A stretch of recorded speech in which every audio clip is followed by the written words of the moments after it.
Good morning. My name is Anita Gaffney, and I'm the festival's Executive Director, and welcome to this morning's session on the Franklin discovery.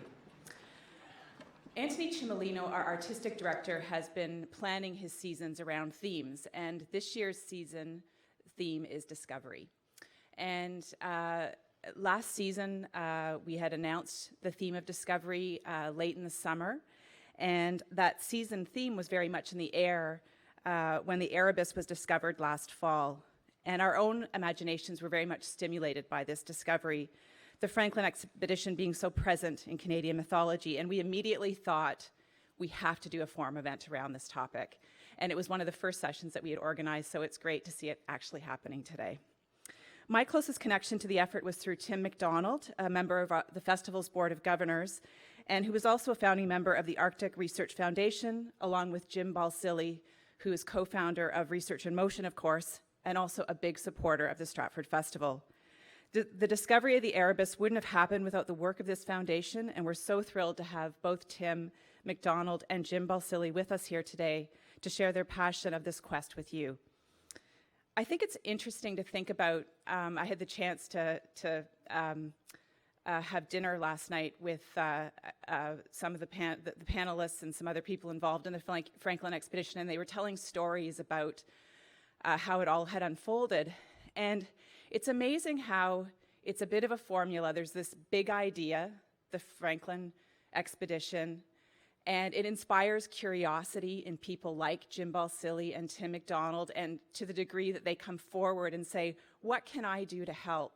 And their curiosity then inspires other partners to come to the table, and then it eventually leads to this discovery. Now, it sounds like a really simple formula, but what you're going to learn today is that what it takes to support that formula is some extraordinary individuals to make it happen.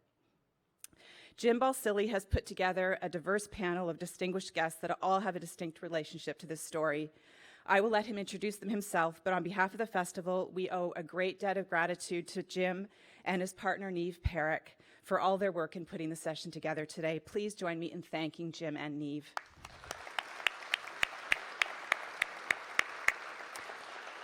Now, I just have a bit of a housekeeping note. In order to prepare for this afternoon's matinee, we have a matinee happening today. This session will, the panel session will happen from 10 to 11, and then we're going to go to the Chalmers Lounge for the Q&A session. You have been given pieces of paper, or you will be given pieces of paper and pencils to jot down questions, and I would encourage you to do so. Hand them to the ushers as you're leaving, and then we'll address the questions in the Chalmers Lounge at 11 o'clock. Another great thing that's happening in the Chalmers Lounge is Parks Canada have brought us some photos and videos of the discovery that they're sharing with us and that are on display. And we have a very special artifact from the ship that Doug Stenton has brought with him. So this story is of huge significance to Canadians and people around the world. And as a result of that, we want to share this session with people around the world, and we're doing that by live streaming the session today. So you can go watch it on our website, share it with your friends, and CBC Radio Ideas is also recording the session for a future broadcast. So without further ado, please join me in welcoming to the stage Jim Balsillie and our panel.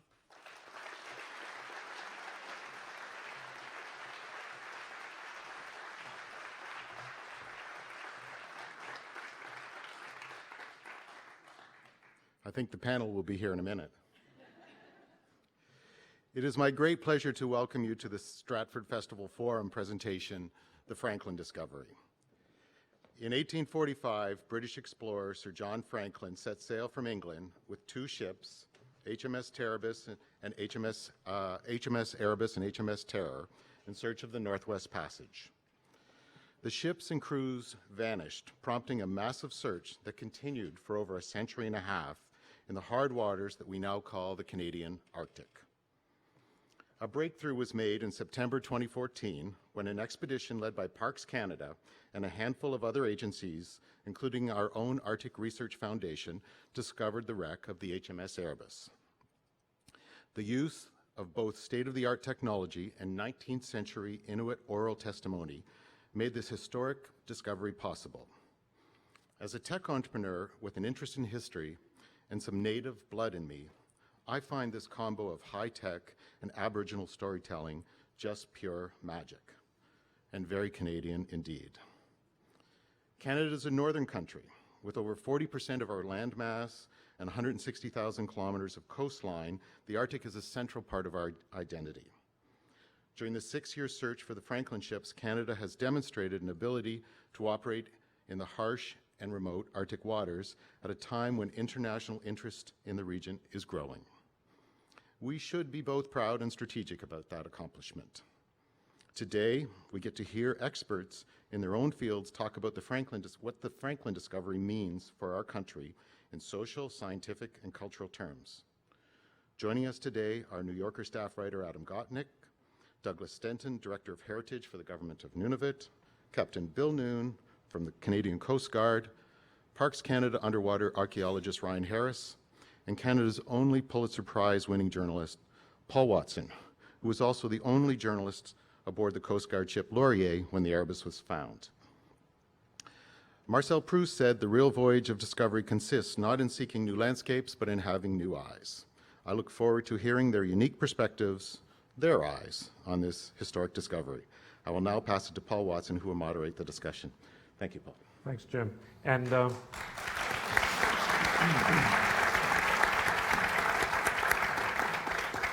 a very quick welcome to everyone in the theater, the distinguished panelists, of course, and anyone listening in. I'm a storyteller at heart, and believe me, there's no story better than this one. Whenever you think you've heard it all, the great souls of Sir John Franklin and the 128 brave men who died with him will throw you for another loop. And that's going to make for a great, fascinating discussion today. And it's going to be fun when you all join in afterwards. The wonderful thing about this story, to me, is it has an arc of history that connects to today. You're going to hear as we discuss these things that there's a lot going on today which parallels very nicely what was going on right back then. So let me quickly set the scene. 1818, Britain has won the Napoleonic Wars, and the great mighty Royal Navy needs something to do. Lo and behold, the Arctic's waiting. So off they go, and we know generally what happened to Sir John Franklin and his men. They got trapped in the ice, they all died. But we don't now still know why all of that happened. And some of these experts are unfolding that mystery. But here's some of the interesting parallels I find. Then as now, the ice was very heavy some years and not so heavy other years. If you were lucky, the ice wasn't there. If you're unlucky, like Franklin and his men, boom, the ice is back. You're going to hear that in this effort to try to find them, the ships, the same thing happened. Then as now, business and government are partners in trying to find these ships. And then as now, people with relentless spirit and undying hope, and I think of Lady Franklin, we're going to talk a lot about her, make sure that people don't forget. They keep driving people and breaking the lethargy and saying, get out there. And they're the ones, even today, people like Jim Bosley and people on this stage, who are driving change up in our Arctic. And yes, just to make sure that people know there was political messiness back then, and there is today. But we're not talking about that today. We're only talking about the interesting stuff. And all of this is going to lead us in the end to a discussion about what does this all mean for our culture? What does it mean when these people go out and find answers to this mystery and fill in the holes, and how does it shape our culture? Now first, Adam Gopnik of The New Yorker. You're an exiled Canadian living in New York. You can give us the view of the world from the outside. Why does the world, we know why Canadians pay attention to this, but why does the world pay so much attention to this? I think there are a couple of reasons. When I got the call from Jim telling me about what had been accomplished, I wrote something for The New Yorker online immediately, and I said to my American readers, you have to understand this is rather as if, from a Canadian point of view, as if we had simultaneously raised the Titanic with a Donner Party on it wrapped in Francis Scott Key's flag. That's what it means in Canada. And I think it means something around the world. Let me quickly, if I may, Paul, try and kind of sketch out what seems to me sort of the background mythology of the Franklin, because these gentlemen are going to talk about the history and the real work and the courage that it took to find it. It seems to me there's a romantic myth of the Franklin expedition, and then there's a revisionist account of the Franklin expedition, and now finally we have a kind of realistic one.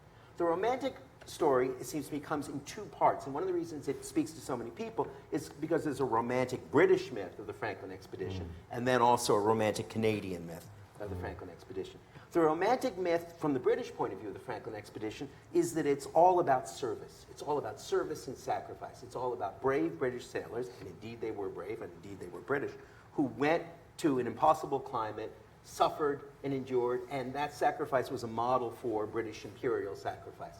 It's one that was, in lots of respects, kind of finished by 1860, when the reports came back and it was clear that Franklin and his crew were dead. And in fact, I even brought along, Paul, Algernon Charles Swinburne's great poem, The Death of Sir John Franklin, where he says, this is the end in 1860. There is no nobler word in the large writing and scored margin of time than such endurance is. So like the Scots expedition to the Antarctic 50 years later, it becomes this model of sacrifice for the Brits, sacrifice and service. But then we take it over, Canadians take it over in the 1860s, and beginning around that time, and we turn it into a different kind of myth, don't we? We turn it into a myth of survival. What fascinates us about Franklin and his party isn't so much that they sacrificed for the British Empire, which we don't subscribe to, or we have a skeptical view of.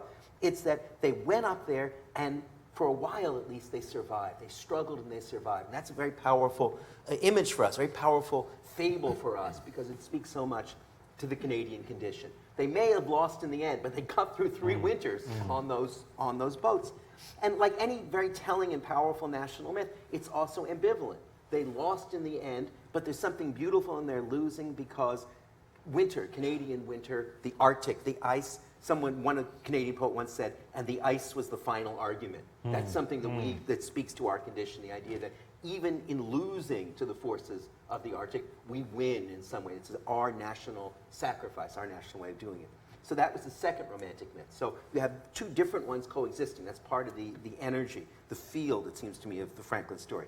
Then you have, that gets replaced, as you know very well, Paul, in more recent years by kind of revisionist telling of the Franklin story. It involves being somewhat cynical about British imperial ambitions, about what drove Franklin and his men there. It involves being highly critical of the British Navy's indifference to, or supposed indifference to, condescension to to the First Nations people, to the Inuit who were around, who could have told them how to survive, but they, in their pig-headed British way, refused to listen. That becomes part of the revisionist story. And also there's a certain cynicism about how we're going in search of Franklin in order to claim the Arctic for ourselves, in denial of that. We're continuing that colonialist mission, and as you know very well, we made this international memorial before we ever found the ship. So that's very much revisionist one, and it even runs into things like what for me is the great Canadian novel, Mordecai Richler's Solomon Gursky was here, where the secret of the Franklin expedition turns out to be, that's the key MacGuffin in that great novel, is that actually there were 2 British Jews who smuggled themselves on board the ship, and they survived on a diet of schmaltz and herring and chopped liver, and then they went off and evangelized the Inuit and turned the Inuit Jewish. In fact, that's the real story. Canada's built. That's the one I prefer. Yes, on the secret clandestine compact of the Inuit and the Jews, and that's really what the Franklin expedition. Well, all the Franklin men were transvestites who died on the ice. That's really what Richler writes. So we have that revisionist, comic or serious, but we have a revisionist account. And now finally, and this is what we're going to get to here today, we get a realistic account. We get a realistic appraisal for the first time of what actually happened and how it actually happened. And I think that, if I may quickly, Paul, touch on 2 things that I think are essential to that realistic account. It's against the romantic account, the revisionist account. One is, we can't help but be overwhelmingly impressed by the courage of Franklin and his men. Whatever we think of their mission, whatever we think about the competence with which they executed it, you cannot consider this, and we had great marvels talking last night about it, without thinking about the unimaginable courage with which these men struck out on their expedition, and then with which they endured and indeed attempted to escape their fate. One of the fascinating things we were talking about last night, hope we'll hear more about tonight, is the possibility that far from having been a kind of ghost ship that just drifted south, that the Erebus ended up where it was because the men were trying to take it there, that till the very end they were trying to, in an enterprising way, to escape their fate. And then I think, so courage, I think, is part of what moves us about the story. And I also think another thing that comes to mind, and it was very powerful and poignant when you look at the films and you talk to the people who were there at the time, that they were so much ordinary 19th century men, that they were people who, far from being kind of emblematic soldiers or sailors on a British flag, they were putting on plays, they were drinking wine, they were coming together, they were living in incredibly close quarters, and yet they were struggling to make a life that's recognizable to us. And I think that for the first time, maybe we can have a kind of empathetic act rather than merely an admiring gesture towards Franklin and his crew. And if you'll allow me one last moment, Paul, before we hear from the actual makers and heroes of this expedition who've helped end the myth and replace it with something realistic. Question that came to my mind when I was invited up here is, why are we doing this at Stratford? Shakespeare never wrote about Franklin expedition, did he? Well, he did. He did. His last great play, The Tempest, is all about the search for the discovery of the New World, a shipwreck, and everything that comes out afterwards. And you may remember that when the ship that's brought all the Europeans to the island is found, the boatswain says, "The best news is that we have safely found our king and company. The next, our ship, which 3 glasses since we gave out split, is light and yare and bravely rigged again as when she first put out to sea." And Alonso, the wise man on the ship, says, "These are not natural events. They strengthen from strange to stranger. This is as strange a maze as ever man trod. And there is in this business more than nature was ever conduct of. Some oracle must rectify our knowledge." So may we pass it to the oracles to rectify our knowledge. A nice segue, my segue, beautifully done.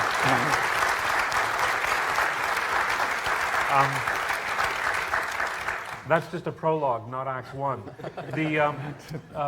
Forgive me, from the view from New York to the view from underwater, underwater archaeologist Ryan Harris.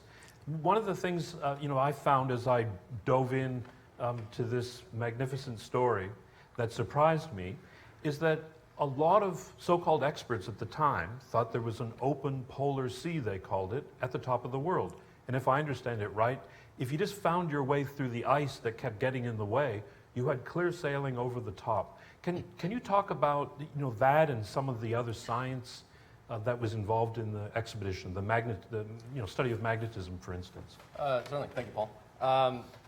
Obviously, most grandly, what the expedition was trying to accomplish was finally discovering this elusive Northwest Passage, of course, which was the shortcut that would bring English merchants that much closer to the riches of the Far East. This was an ambitious goal that had eluded English mariners for upwards of 250 years, since Elizabethan times. That's them in Stratford. But whether by the mid-19th century, if they held out any realistic hope that it had any commercial viability, probably in most people's minds it did not. Certainly in the minds of William Edward Perry and probably Franklin himself, it probably wasn't of any commercial import. First Secretary John Barrow of the Admiralty, he may have held out some lingering hope that this commercially important route would be eventually paved with sacrifice to the Royal Navy. But ultimately, I think it was more about this almost a slight to national honor that the ice resisted for so many years what the Royal Navy was trying to accomplish. So certainly the main thrust of the third Franklin expedition to Arctic Canada, as it now is called, was indeed to try to identify a Northwest Passage. But beyond that, the expedition was highly multifaceted, as most expeditions today are as well. There was a very, very strong scientific component. In many ways, what the Admiralty was hoping to accomplish was a repeat of the highly successful 1839 to 1843 Antarctic expedition, the same 2 ships, HMS Erebus and HMS Terror, under the command of Sir James Clark Ross, one of the luminous figures of polar navigation at the time. And while they charted vast stretches of the Antarctic landmass, they also had a suite of scientific programs that they successfully prosecuted, including, I think what interests me most is the first deep sea sounding conducted from boats from HMS Erebus with 2,000 fathoms of sounding line all the way down to full ocean depth. It's just a remarkable achievement, and really the Admiralty was hoping to build on that success. That's probably why they initially offered the command to James Clark Ross, and he declined it. I think because his wife was pressing him to stay at home. I get the same pressures from my wife, so I understand where he's coming from. But beyond the Northwest Passage, they were meant to collect all kinds of scientific data about climate, tide, current, charting the coastline, collecting examples of flora and fauna, trying to satisfy Victorian scientific curiosity. And then one of the other dimensions, of course, is trying to collect the terrestrial magnetic data. This is something that Professor Andrew Lambert of the Navy College writes about.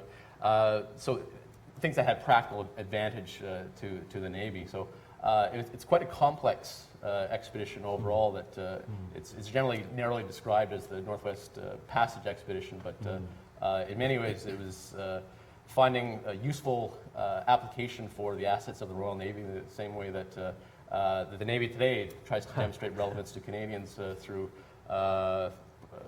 humanitarian efforts off of Haiti and assisting where trouble spots all over the world. Coast Guard Captain Bill Noon, you're a navigator of great experience up in the Arctic, commander of an icebreaker. You can speak to the point, which again fascinated me, that back then the ice came and went, and then your experience last summer, it was actually because the ice suddenly was back that the search had to shift south, and there she was, not in the north, in the south. Give us some of that about Sorry? There's a question in there somewhere. Yeah, I didn't get the question in there. There a question out there.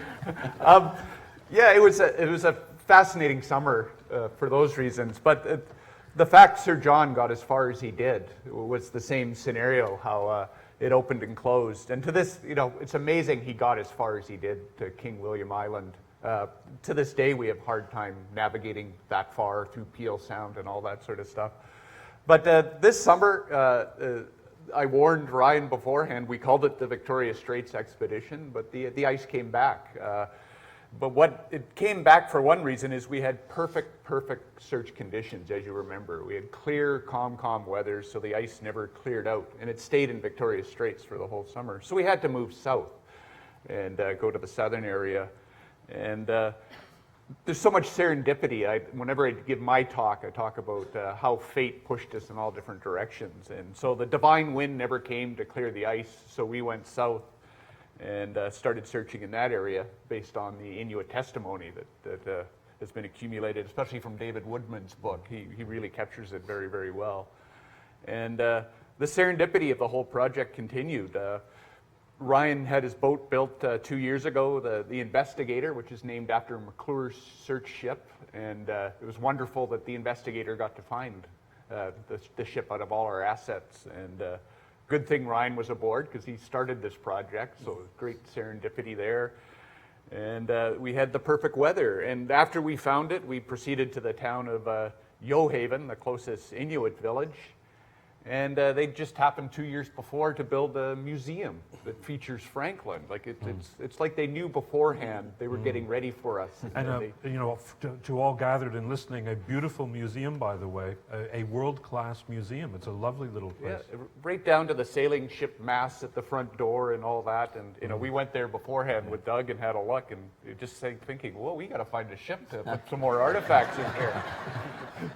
And then afterwards, we went to Geohaven, and the whole community was so excited with the find, if you can remember. And more serendipity, the Minister of the Environment, the Honourable Glukak, she was raised in Geohaven, and all her family's What there. a So she coincidence. came up, and it was, again, the Inuit minister, the head of parks was there. So all these many pieces came together. You couldn't write a better script for how it all came together.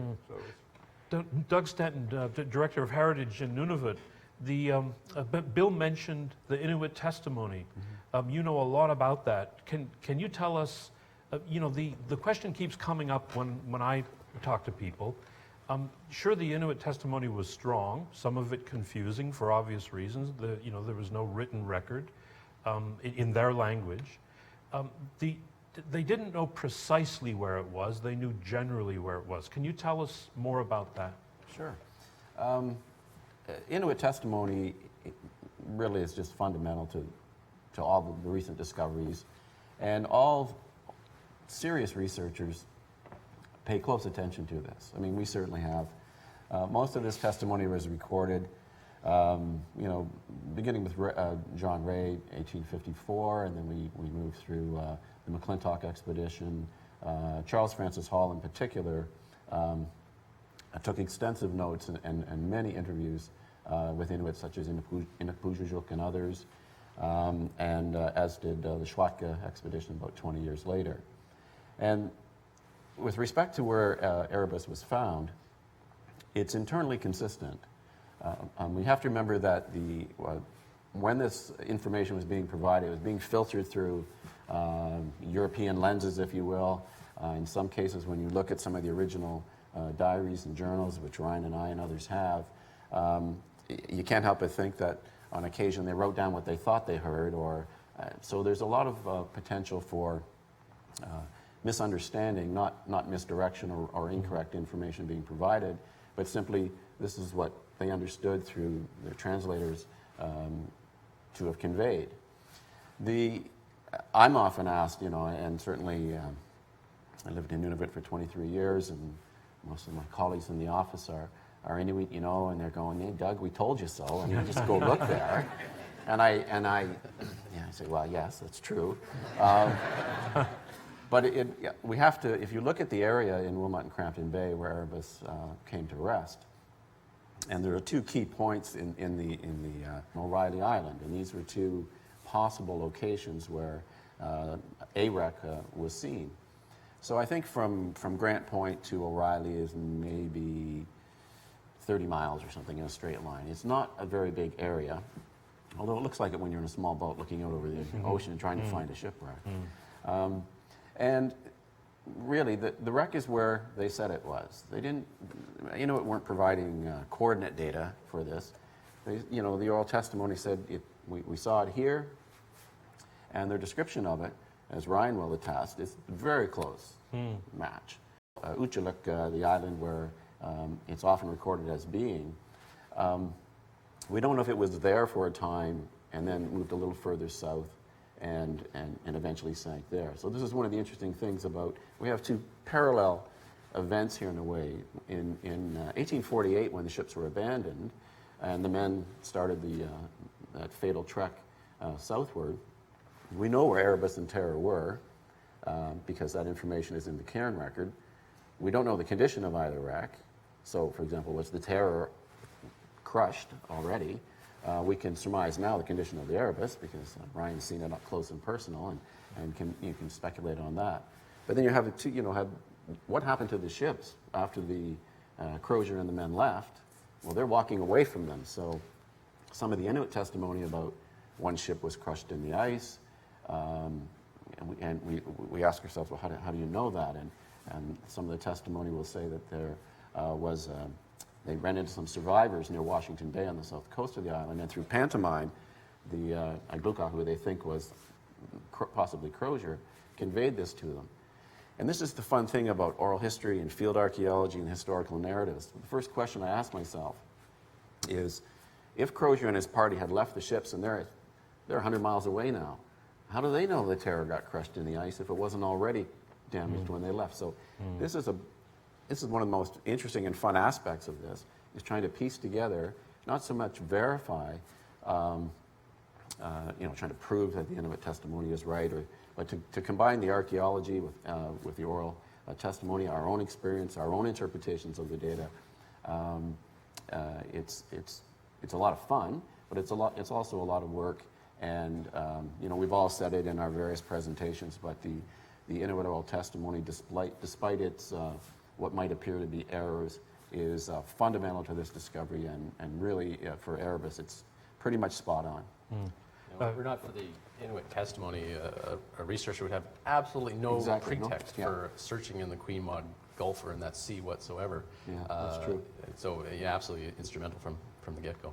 In McClintock's, Hobson, who surveyed the west coast in 1859 of King William Island, and it was Hobson was McClintock's second in command, and he in fact found all those extremely important sites on land at Cape Felix, at Victory Point. He found the ship's boat in Erebus Bay with the two skeletons in it and all the remains, and which a couple of years ago we excavated and analyzed those. So Hobson talks about the weather, which is interesting, the ice conditions in Victoria Strait, which is just horrible. And they were searching for signs of a wreck at every opportunity, and nothing. So, I mean, Ryan, that's correct. If there were no Inuit testimony, where would you start looking at all? But Bill, you showed us a chart last night, yesterday afternoon, from the period of the early searches, if I remember right, and it actually has written on it, disregard Inuit testimony. Yeah, it's a wonderful Admiralty chart from 1927. You can find it online, and it shows really distinctly the path of debris from the explorers, overlaid in another color in blue, all the Inuit testimony. And you can see the southern area is nothing but Inuit testimony. And at the very bottom of the chart, very officially, it basically says everything in blue is based on Eskimo testimony, and it's not altogether trustworthy. So they define it right from up to the almost 1930s. Wow. Ignore the Inuit And it was the testimony. reverse of the truth. And the Complete reverse of the truth. Boy. And that's one of the most, I think, gratifying aspects of the Erebus discovery is that it proves true what the Inuit have been saying. It validates and vindicates their version of events.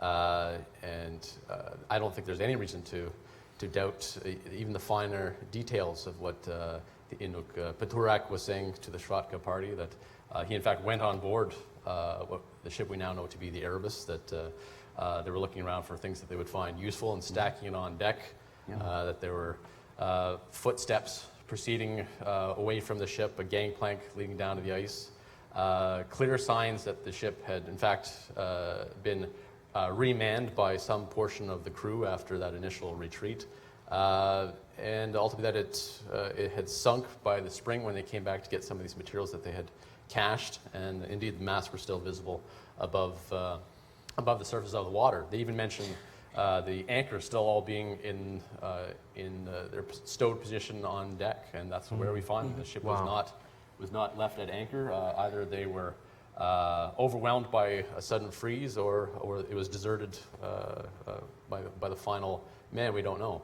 But I think the exciting bit now is that we can go from the known archaeological site, we can re-examine a lot of this interesting and nuanced Inuit testimony and examine it anew.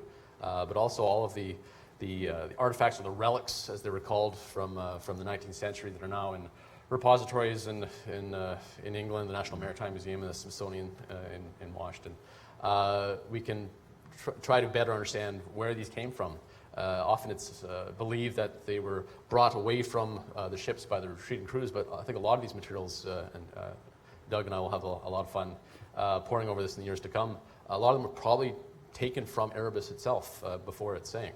So there's a lot of archaeological work to do, not just on the wreck site, and hopefully the wreck sites if a discovery of HMS Terror follows, but there's a fertile subject for study for decades. Absolutely, and we have really now two sources of, maybe not two sources, but two things to look at. Most of the materials that Ryan talked about at our National Maritime Museum and elsewhere were collected from land-based sites on the west shore of King William Island. But exactly the Inuit testimony talking about the southern wreck, the Erebus, if you will, that's a whole other source of materials, and the testimony talks very much about going and collecting those materials. So, and we know that the men were also walking. They've got around Graham Gore Peninsula, and we're heading east. So we've got this. It's going to be interesting to try and figure out where these materials came from, because the ship's boats that they were dragging on, these very heavy sledges, the one that was found in Erebus Bay. I think McClintock estimated around 1,400 pounds, dragging this down the sea ice. They had firearms and personal effects and equipment and supplies and sorts of things in them, probably highly portable things that you could take. But from a wreck, there'll be a different sort of class of materials that they could be taking, barrels and all sorts of things that we're going to find. And now trying to sort of map out, if you will, these sort of trajectories of how these materials would make their way through and be traded amongst different Inuit in different areas. It's going to be a lot of work. It's going to be very interesting. Forgive me, I can't resist. I heard, and perhaps it's too good to be true, that the Inuit call the island either exactly next to or near the wreck of the place where the ship sank. Is that true, or have you heard that? No, there's one. There's the island where we found the davit fitting on. I was speaking with Louis Kamakak not all that long ago. No, I apologize. I was at William Beveridge at the Inuit Heritage Trust, and in Iqaluit. And William and I were looking at his computer screen. We were looking up something, and his desktop wallpaper, whatever you call it, was a toponymy, a map of toponymy of Wilmot and Crampton Bay, as it turned out. And so I saw the island where we made the discovery, and it was in Inuktitut. So I said, "What does that mean?" And he kind of looks at me and says, "Hey, Doug, that's the island where the ship's mast, and where the masts were found, or something." And I said, "Well, that's fascinating." there is a piece of wood on the southern end of the island that I'll take another look at this year, and our colleague Marc-Andre has shown me another location where Louis said there's possibly a piece of a mast. So we've got big plans this summer to check this out again. But apparently masts, and my goodness, doesn't that kind of... We found two things from the weather deck of the ship. It's kind of like a big yellow, green, red arrow pointing, look here. If only we knew. But the Inuit also speak of a location called Umiaktalik, which means there's a ship there. Is that Which nearby? I think would also be a big bright red arrow, but that's located much farther north towards Kirkwall Island, and that's informed a number of searches. Prime area to search for the terror. No, for the southern vessel that somehow drifted south. That's west of Grant Point, right? Sort of to the west of our Kirkwall. Yeah. So somehow the Inuit toponymy will, I think, help us reconstruct, well, not just where the wreck is located, that's now unknown, but the final sequence of events. Quite possibly Umiaktalik is where they first encountered the ship. It was obviously still afloat, and quite possibly still had crewmen on it. And then ultimately it made its way much farther south to where it's presently wrecked. You guys often get criticized for why we didn't find it sooner, but it is a large area.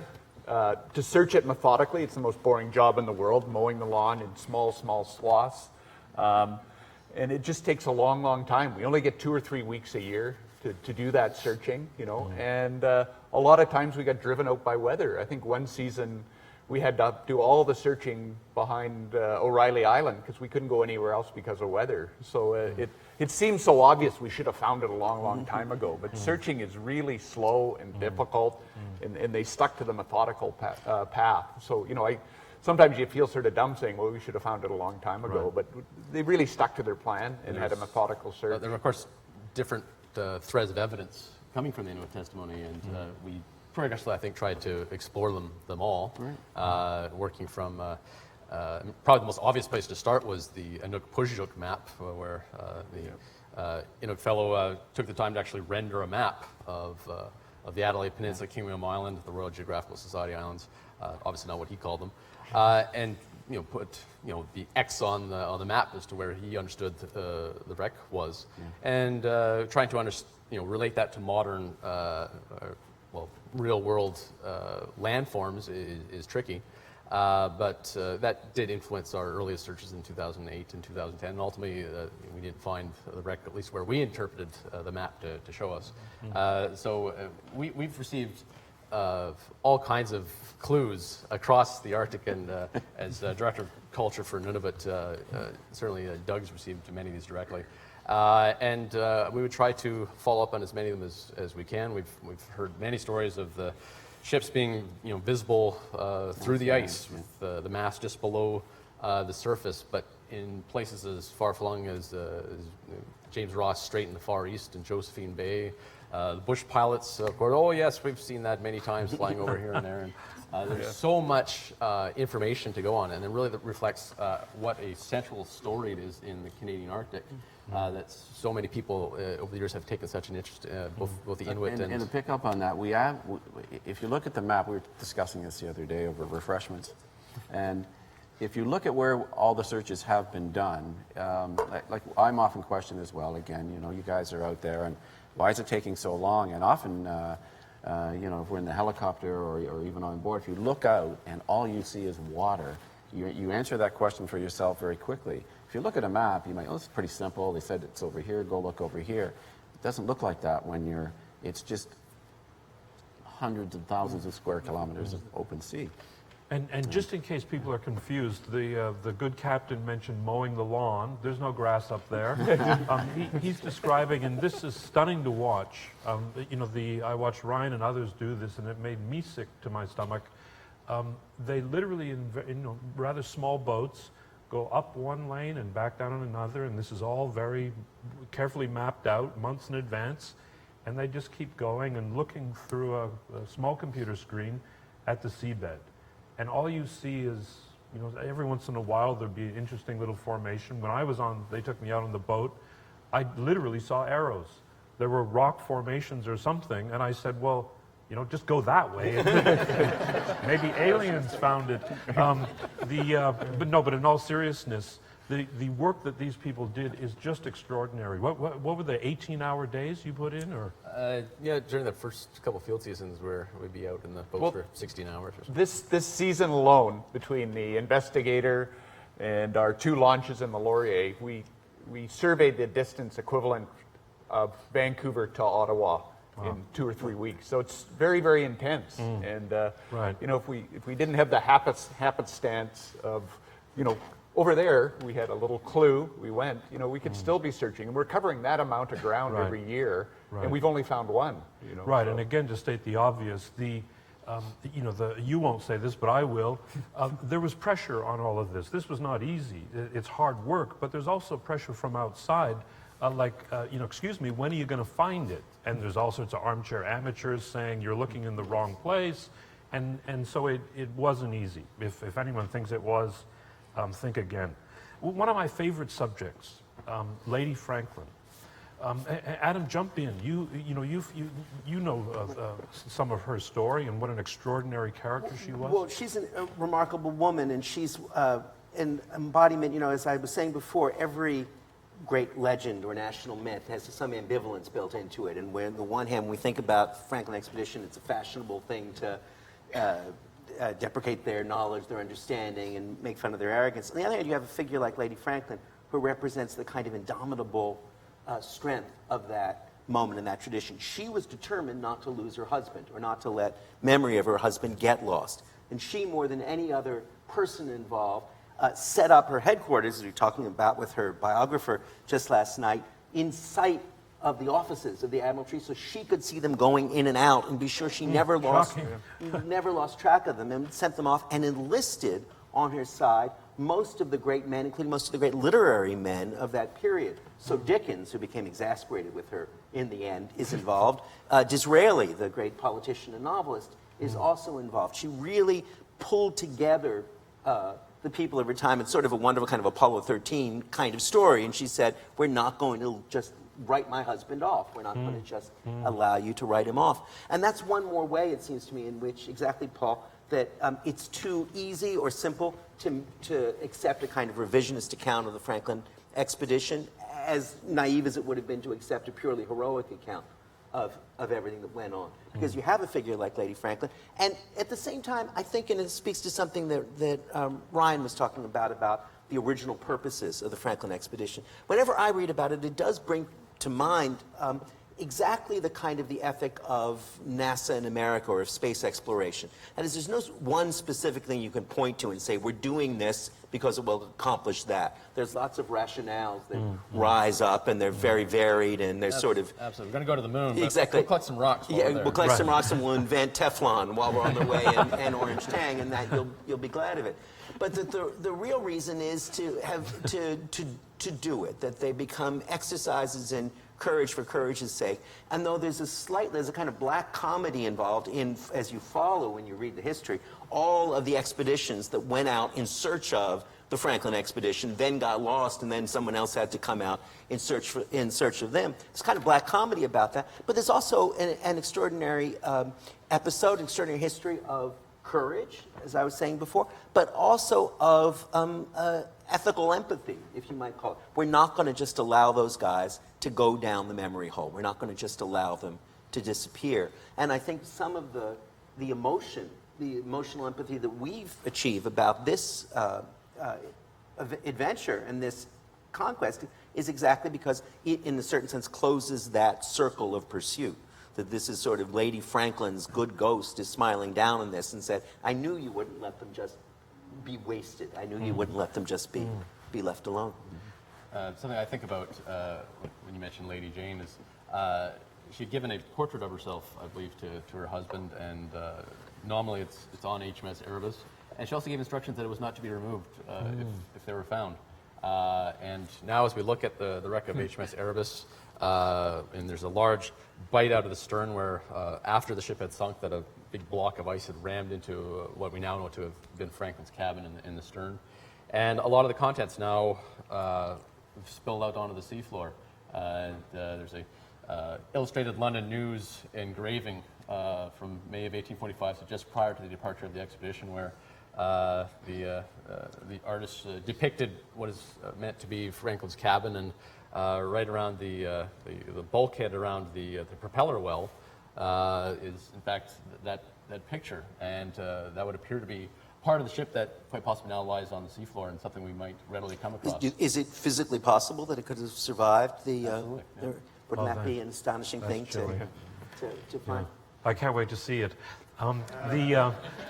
Bill, little known fact, I think, if I get this right, after Franklin's first 2 expeditions, he was a hero, and he was, I guess this is a promotion, I'm not sure, he became governor of Van Diemen's Land, if I pronounce that right, which is now Tasmania. And he got stabbed in the back by a bunch of political manipulators beneath him, and this actually hurt him and Lady Jane, and that was actually a motive. He wrote a pamphlet or a book about it, and even carried that on this doomed mission with him in his library. You have been to Tasmania and seen some of the people down there who are still connected to Franklin. Yeah, to Tasmania, I had the great opportunity to go give my talks in Tasmania, and the Franklins are extremely well thought of and revered down there to this day. And I think it's the Canadian part of the story that's missing is Lady Franklin's drive after he went missing to keep searching. And she's largely responsible for so many of the Royal Navy expeditions which charted Canada. She was an adventurer herself, and I think her story is a missing piece of the charting of Canada. When the Royal Navy gave up, the expedition, McClintock's expedition, was a private yacht that she purchased, the Fox, commanded by a Royal Navy captain. So it was probably the first public-private partnership, 170 years ago. But she never stopped, and even, after that time, she traveled trying to redeem his name. She even came through Victoria, British Columbia, with Lady Sophia years later, promoting the story right down to his statues in Tasmania. It says he found the Northwest Passage, and the statue may be right, Ryan, if they got that close. No, that's an excellent point. In fact, the location of the Erebus in Wilmot and Crampton Bay, the strong, almost unavoidable conclusion you have to draw from the Inuit testimony that it, in fact, had been remanned, and those last survivors, if they had their wits about them, would have had that realization that they had navigated their ship, forged the last link with their lives, as the statue says. My question that you never answer for me is that from a seaman's perspective, I look at the currents and the ice and all that, and we can't tell anything from the masts that have fallen down, but was the propeller deployed? That tells me a lot right off the bat, but from the pictures, it's hard to tell. Often we don't know. We haven't found it yet. Yeah. Something very interesting about these ships is that they were state-of-the-art exploration ships of their day. They're equipped with these crude two-bladed propellers that could be retracted on rails above deck level so that the ice wouldn't tear them away when overwintering. They were driven by these very early steam locomotive engines that were taken from the Greenwich Railway, turned thwartwise and dropped into the aft hold to drive the engine. And this is steam power in its absolute infancy at sea. And Erebus and Terror were the first ships to be equipped with screw propellers for polar navigation. Am I right, Ryan? You've identified the propeller aperture, but not yet the propeller itself. Yeah, we can see the cast bronze tracks that they would have winched up the propeller. And we can actually see this in the ship's plans from the National Maritime Museum in Greenwich. Shipwright Oliver Lang, who oversaw the modification for steam power. And at this time, they didn't even know what to call it. They called it the fan blades. And how to get it up the rails, there was a hole apparently in the end of one of the fans. And I guess they'd send one of the ship's boys down through the well to try to hook it up and lift it up. So there's this interesting technological aspect. It's a more advanced ship than our folk memory of it suggests sometimes. Yeah, and in many ways the technology sort of drove, I think, part of the romantic interpretation that there was the excesses of technology had doomed the men. And the hubris of it. Right. That, why wouldn't the Royal Navy let this go?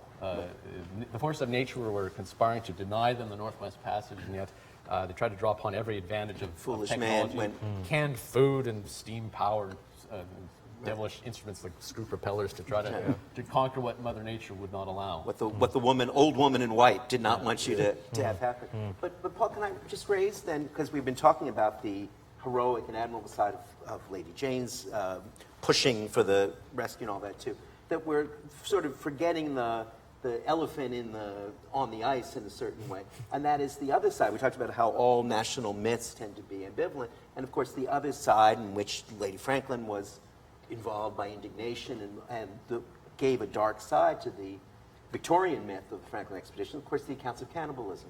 And that's a whole other side of it that I don't think we can overlook when we're trying to understand the hold of the Franklin story on the imagination of at least two nations and indeed the whole world. I wonder where that stands in our understanding of the expedition now, if we think of that as myth, as fact, if discovering the circumstances extends our empathy, if it aggravates our sense of horror and so on. Doug, jump in. You're the expert on cannibalism.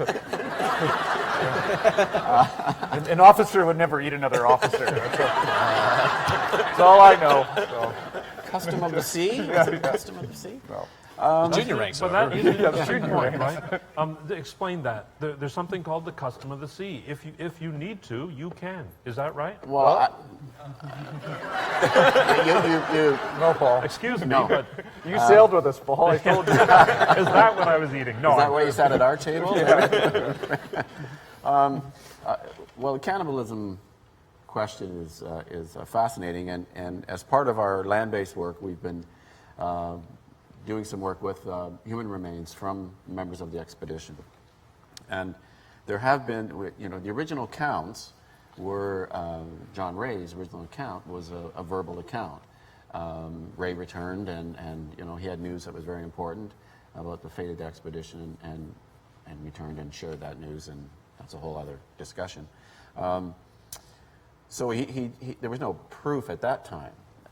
And really, I thought about when we did the excavation of the boat play site where McClintock was a couple of years ago, if we were going to see any evidence of cannibalism in the bones, because reading McClintock's account and Hobson's journal, they describe everything they found in this ship's boat. In fact, they inventory it right down to the last thing they found. And there's a discussion of there were two more or less complete sets of skeletal remains, one in the stern, one in the bow of this 28-foot pinnace. But they say nothing else about them. No skulls were found at that time, but there was a lot of snow around this boat. In fact, they missed it on the way south, and they only discovered it on the northward leg of the journey.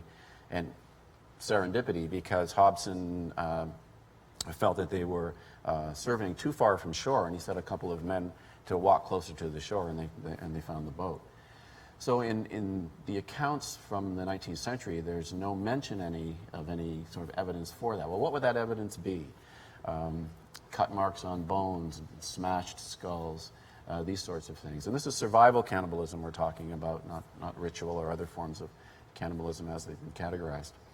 So in 1992, I believe, in Erebus Bay, a site near another boat site in Erebus Bay, which Erebus Bay is a very interesting part of this southward trek, and we need to do more work at these sites to understand better. Some accounts would have as many as 3 of the ship's boats there. So there's something important about this location if you've got as many as 40, 50 of the men assembling here for some reason. But in 1992, they found the site, and approximately 400 human bones were found at this site. It was excavated in 1993. And my colleague Ann Keenlyside at Trent University did the analysis of those bones. And what Ann found was on a number of the remains, cut marks on some of the bones, and the wording is consistent with defleshing or cannibalism, if you will. But interestingly, what we don't see at these sites, and Paul and I were discussing this yesterday, is some of the other evidence that at these sites that I would expect as an archaeologist to be there. And this is, as I mentioned earlier, one of the fun things about looking at, just trying to force out of your mind the Inuit accounts, the 19th century narratives, and just look at what the archaeological data tells us. And at that same site, there is in fact no evidence to support the stories of a cooking hearth and a large pile of human bones broken for their marrow and all these sorts of things. So I think that the evidence that we have to date is consistent with the accounts reported by Inuit initially, but I would add that we don't have a lot of evidence from a lot of sites. In Erebus Bay we have this. There is another site near Booth Point at Owen Beatty. Looked at it in the early 1980s. There's some evidence there. But when you say the word cannibalism, it conjures up this image, and you think you're going to find this all over the place. So it is something that we're still looking at. When we excavated Frederick Schwatka found this boat place site 20 years after McClintock and Hobson were there. The boat was smashed up, the sled was broken up, all the materials were gone and scattered, and they found approximately 75 human bones scattered across the shoreline. They collected them all and buried them. And that site was never relocated. They didn't provide coordinates for where it was. So it was over 100 years before we came back and we found it. So I excavated those remains, and we found cut marks on, I believe, just 4 bones, cut marks and some puncture marks. Now, this was unusual because we know these 2 skeletons were in a boat, just found intact, like the men had just died there. So we were trying to reconcile under what circumstance we would find cut marks on these bones, and I really couldn't think of one. And then I went back to Hobson's journal that we published a couple of years ago. And when he was trying to extricate the human remains, and they were wrapped in, I think it was wolf blankets. I mean, there's a lot of material in this pinnace.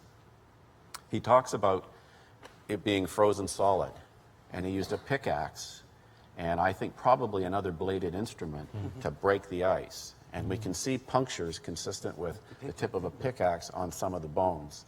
And my interpretation is I could well imagine, we've probably all done it, hacking ice, and I could well imagine that just a couple of the bones were damaged in that way. But it's still a relevant and fascinating part of the whole story, and we're very anxious to see if we can discover the site in Terror Bay, where a large number of men died, and there's some very vivid accounts in the Inuit testimony of arms sawn off and that. So we're very interested to see if that site can be found. From time flies when you're having fun. From tragic death to discovery. I love the story, Doug. I'm going to keep you here. Oh. The day that you found the item, which was the breakthrough clue, and then we'll go to Ryan and he can tell us about how they found her. Sure. Okay. Well, it was on September 1st, and we had. Sometimes it's presented, which is interesting, as sort of a chance, not a fluke, but just kind of a chance discovery. And So I joked that we were actually doing systematic surveys on shore, on land, akin to what Ryan and his team were doing there. And I sort of responded to this by saying, well, it kind of really wasn't a fluke, because if it was, it just means Ryan and the guys were just out for a boat ride and stumbled onto this wreck. We actually had a plan and we were following it. So we headed out. We had, it was announced to me that we were staying in the south, and I was cheerful about that, as Bill will tell you, because of the ice. So we identified, we know where other researchers had been, we know where we had been, we know where things have been found and not found. And what I was saying earlier was, we have looked, various researchers have covered a lot of Wilmot and Crampton Bay. So when people say, well, how come it took you so long to find it? There's a lot of work been done there.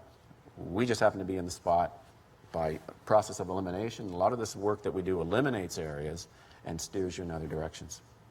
So we'd headed out, and a colleague, Scott Youngblood at the Hydrographic Service, I was getting a little bit antsy. Bill will tell you, I was waiting, faint hope clause or something where someday the ice is going to get out of our way and we could get north. And I think I'd burned up half of my helicopter time by about that. So Scott said, Doug, I got to go over and put up a GPS station anyway. And so, hop on, I'll pay for this flight. That's good, they're not cheap. And we've been doing this for years, sharing time. So I identified the island we wanted to go to. We headed off, Andrew Sterling, the pilot, and my colleague Robert Park. We did our usual looking for big furry animals in the area to make sure they're not going to interrupt our work. We didn't see any bears. We did see some cultural features on the island. We sat down, and we took the material off. Scott was able to set up his station. He was off doing that.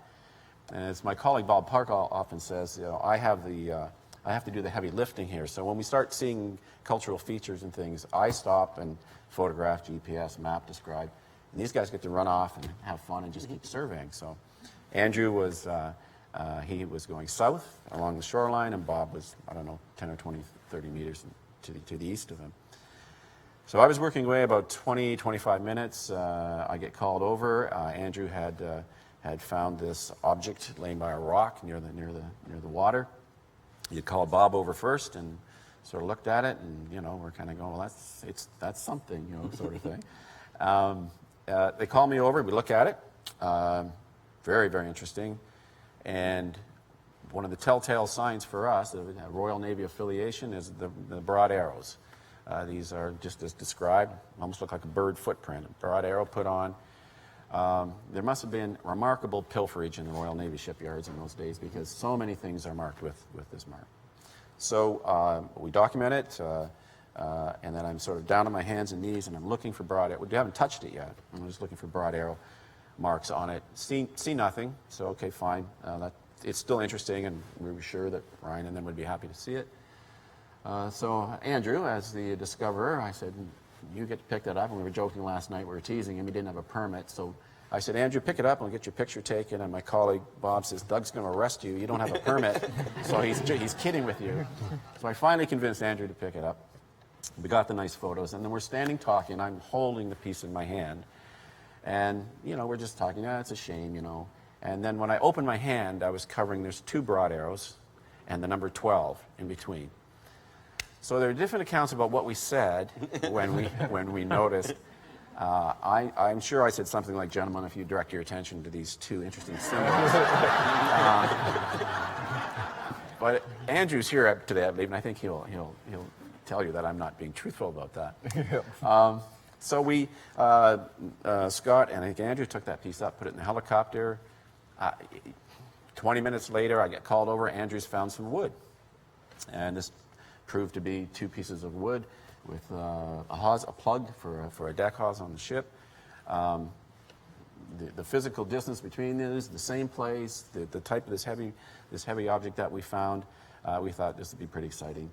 So we stayed quite late, with about 7:30, I think we got back that evening.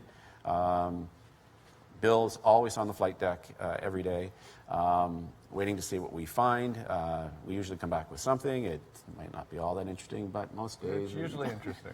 we come back with something. And we had These were large objects. I didn't have large bags to put them in, so we wrapped one of the artifacts in my down vest, and I think we put the other one in one of Scott's kit bags or something. And we left them in the helicopter so as not to create too much confusion on the flight deck because of people trying to, mobilize, get things sorted away for the evening. So Bill was standing there, and he's, so how was it? And I said, well, it's another good day. All days are good, And then I said, I've got something really cool to show you. We brought it up to the bridge a little bit later, and I still remember one of the guys thinking it was a tuning fork. And, please don't do that. Now, forgive me, Doug. Yeah. We've only got a couple of minutes left. Almost done. Yeah. The land-based archaeologists did all the hard work, Ryan. In 30 seconds, you're out there. The item basically said, "Look here. What do you find?" Yeah, I mean, first, as soon as we saw it, I think, appreciated the significance. It's Appreciate large. it. Excited. You tell it your way.